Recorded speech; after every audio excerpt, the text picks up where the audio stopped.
Today we're talking about medians and altitudes of triangles. Okay, so this is going to go back on that yellow sheet of paper that we talked about on Wednesday with the constructions of medians, altitudes, perpendicular bisectors, and angle bisectors. Okay, so the first thing is it says, a sculptor is shaping a triangular piece of iron that will balance on the point of a cone. At what coordinates will the triangular region balance? Well, it will only balance, when you think about it, what point of concurrency could make it balance? Well, that center of gravity was our centroid. Okay, so if it's asking for a balance, it's asking for the centroid, which is the center of gravity.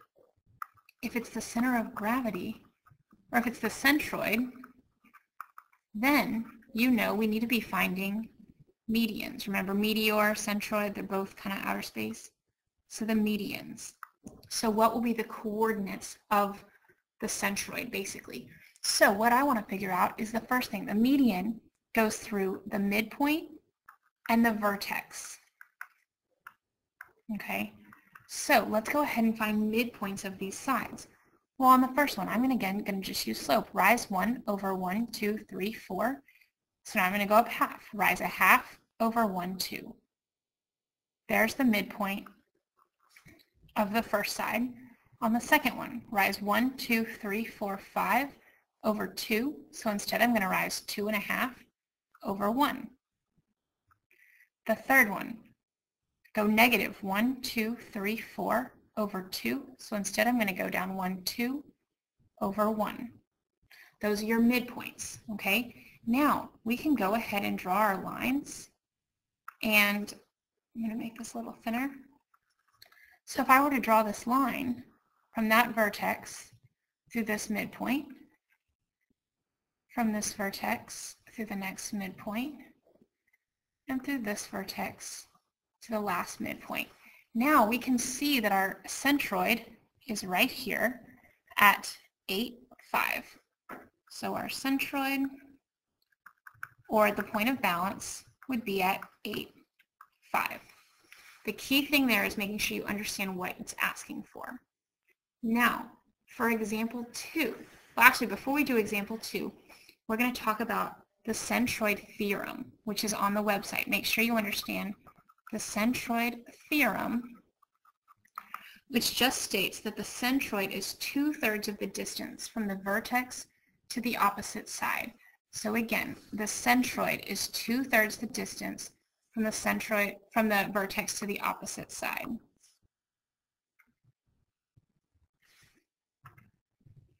So what this means is in triangle ABC, you're told that FB is 21.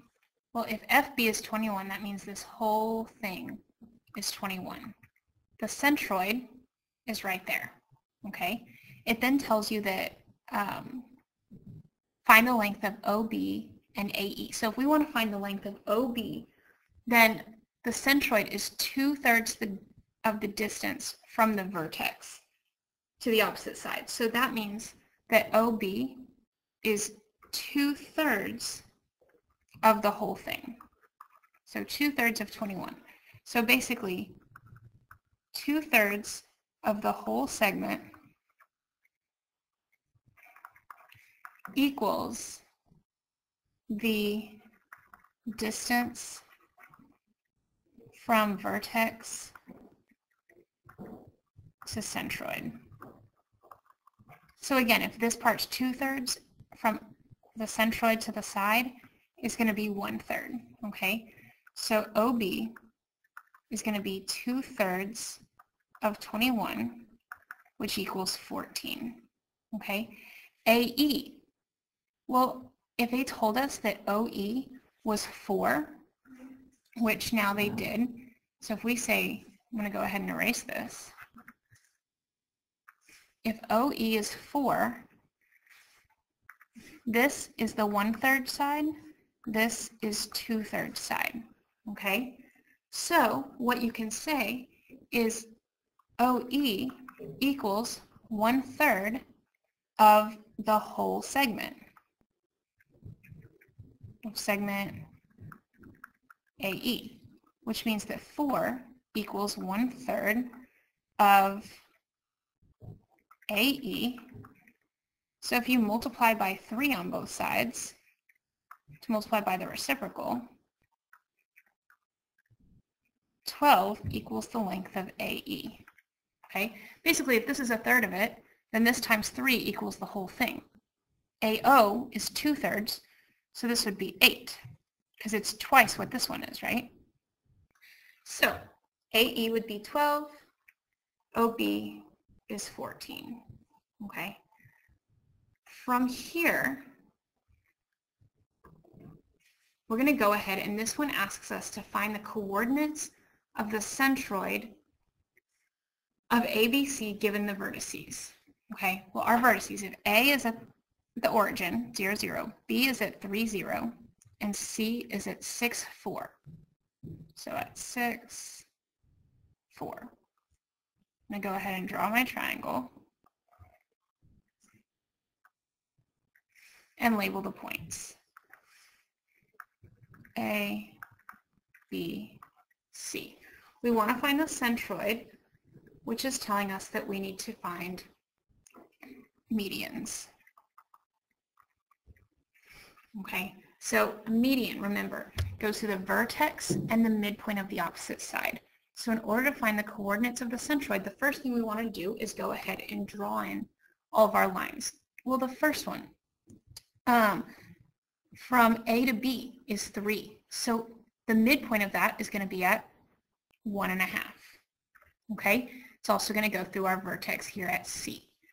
So if we know that the midpoint of AB is at the ordered pair 1.5, 0. Okay, now we're going to want to write the equation of the line from this midpoint through C. Okay, so our equation of the line of this is going to be of this line right here. So in order to do that, we're going to take our midpoint, and then we're also going to take point C, which is at 6, 4, to write an equation. So first off, we need to find the slope.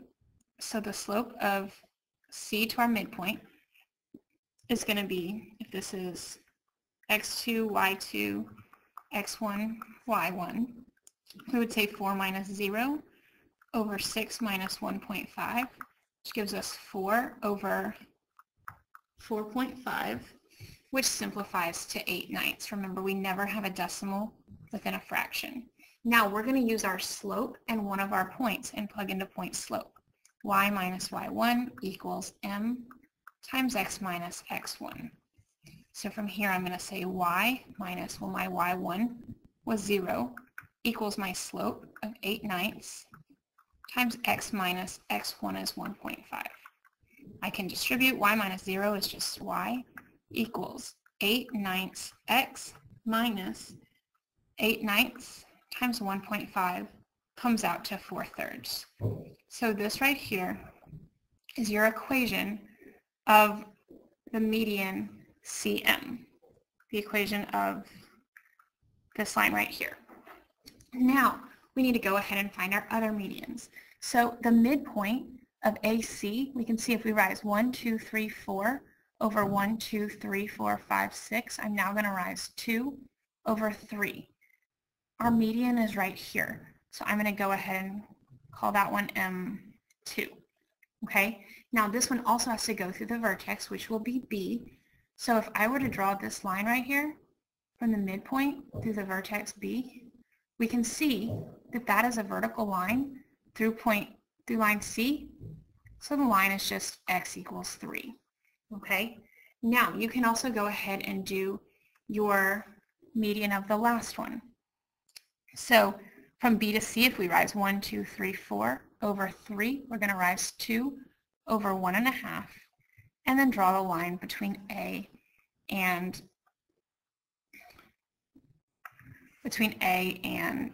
our midpoint there. Okay, so you can now see that your point of concurrency is going to be at find a good one. Your point of concurrency is right here. Okay, so we want to find that exact ordered pair. Well, we can see that it's not a clear-cut deal. Okay, we have this equation, we have the line x equals 3, and then we have the green line, which we haven't written the equation for. And you actually don't have to, because what we're going to do is it's where all three lines cross. Well, if all three lines cross, don't this red line, the distance from C, or the median of AB and the median of AC, where those two cross is where all three of them cross. So I'm going to go ahead and write the equation with just that. Well, if x equals 3, I'm going to plug in a 3 for x. So y equals 8/9 times 3 minus 4/3, which gives me y equals 8/3 minus 4/3. So y equals 4/3. That tells me now that my ordered pair of my centroid is when x is 3, y is 4/3. And we can see when x is 3, y is 1 1/3. That works. So that would be your answer. Okay? Now again, to just recap what we did, the question gave you the vertices of a triangle and asked for the coordinates of the centroid. Well, it wasn't obvious, so we wrote the equation of two of the lines. Okay, we found all three, wrote the equation of two of them. We picked the two easier ones, with the vertical line being one of them. And then we plugged in the x value into x, and we plugged in one equation into the other one to solve for x and y. Essentially, we solved the system here. So our centroid is 3/4.